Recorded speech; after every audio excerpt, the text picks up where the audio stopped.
Good morning, students.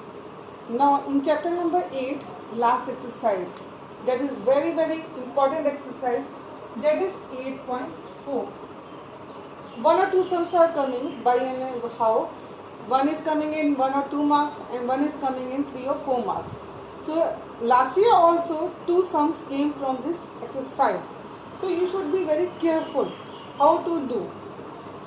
Main thing what is important in this chapter, that is all the sums given in question number 5 are very, very, very important, but we will show each and everything.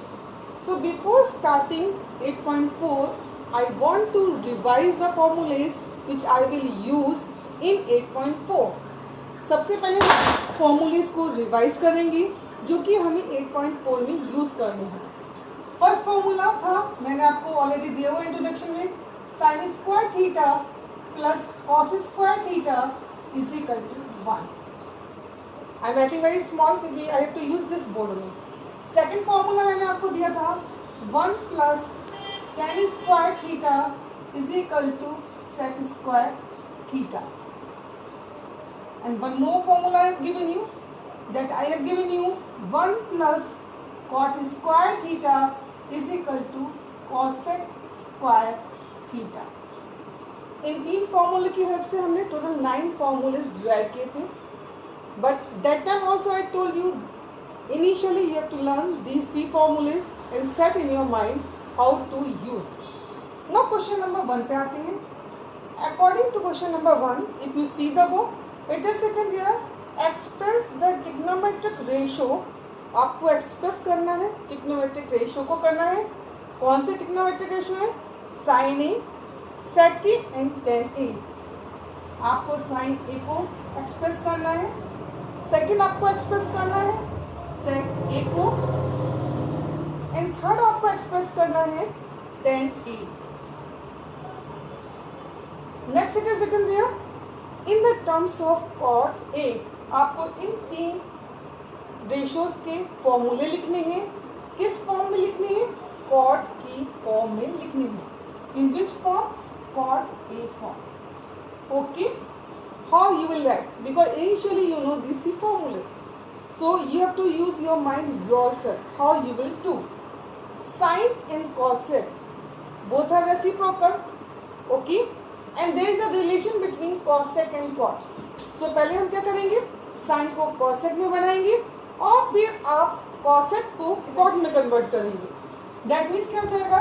Sign A is equal to 1 upon cosec A, और cosec A हमारा क्या हो जाएगा? 1 upon under root 1 plus cot square A. ये हमने कहाँ से लिया? पहले हमने यूज किया साइन और कॉसेक का relation, both are reciprocal to each other. Then I have used formula number 3, cosec square theta is equal to 1 plus cot square theta. Therefore cosec theta क्या हो जाएगा? होल का अंडर रूट हो जाएगा. So this is the first answer. That means sine A is equal to 1 upon under root 1 plus cot square A. This is my first answer. Now come to my second question. Second is secant. Secant क्या होता है? किसका reciprocal होता है? cos का.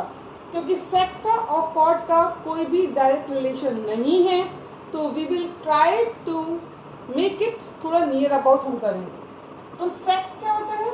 1 upon cos a. Okay, but cos से हमारा work तो होने वाला नहीं है, तो हम क्या करेंगे? We will try to make it tan और cot. क्योंकि tan बनेगा या cot बनेगा, दोनों से आपका काम हो जाएगा. ओके, तो for that you have to multiply both numerator and denominator by sine A. Clear? This is sine A, this is cos A. Okay, now sine A upon cos A साथ में लिखेंगे, क्योंकि ये हमारा क्या होता है? tan होता है, और tan का रेसिप्रोकल cot होता है, into 1 upon sine A. Clear? हमने कुछ नहीं किया है, केवल इंटरचेंज टर्म्स को किया है. अब साइन अपॉन कॉस क्या होता है? It will be tan A, and 1 upon sine क्या होगा? cosec ए. आपको मैंने पहले भी बोला था आपके माइंड में सभी फॉर्मूला के माइंड में फिट होना चाहिए, then you can solve any sum. Not tan and cot. What is there? Both are reciprocal to each other. Okay, so cosec हमारा साथ में था ही था और नीचे हमारा cot आ गया, cot A. क्लियर? अब cosec क्या है, यहाँ से अगर फर्स्ट में आइए, आप ऑलरेडी देख चुके हैं. cosec कहाँ से हो जाएगा, यहाँ से हो जाएगा. cosec का मीनिंग क्या हो गया, under root 1 plus cot square A. Clear? Again I am repeating. Cosec theta is equal to under root the whole upon A upon cot A. So this is the relation between sec and cot. This is my second option. You should be very careful. देखिए हम एक ही फॉर्मूले से हम अपने mind का use करें. यहाँ पे हमने साइन को कॉस में कन्वर्ट किया, कॉसेक में किया और कॉसेक को कॉट में किया. सेकेंड में हमने क्या किया, सेक को कॉस बनाया, कॉस की हेल्प से हमने tan में कन्वर्ट किया, या कॉट में भी आप कर सकते हैं, but it is 1 upon cos, तो आपको tan से कन्वर्ट करना पड़ेगा कॉट को. कैसे किया, साइन से मल्टीप्लाई और डिवाइड करके. एक टर्म हमें tan मिला, दूसरा कॉसेक मिला. कॉसेक अगर हम यहाँ पे देखें, साइन का रेसिप्रोकल होता है, तो कॉसेक की वैल्यू हम यहाँ से लिख सकते हैं, और tan क्या होता है, कॉट का रेसिप्रोकल होता है. So this is the way हमने किस तरह से two formulas derive किए. Now one more thing is there. What is left? That is left tan A. Tan A और cot तो आपको पता ही है. Both are reciprocal to each other. So nothing to do in that. So first answer, second answer and third answer. So this is the solution of question number 1.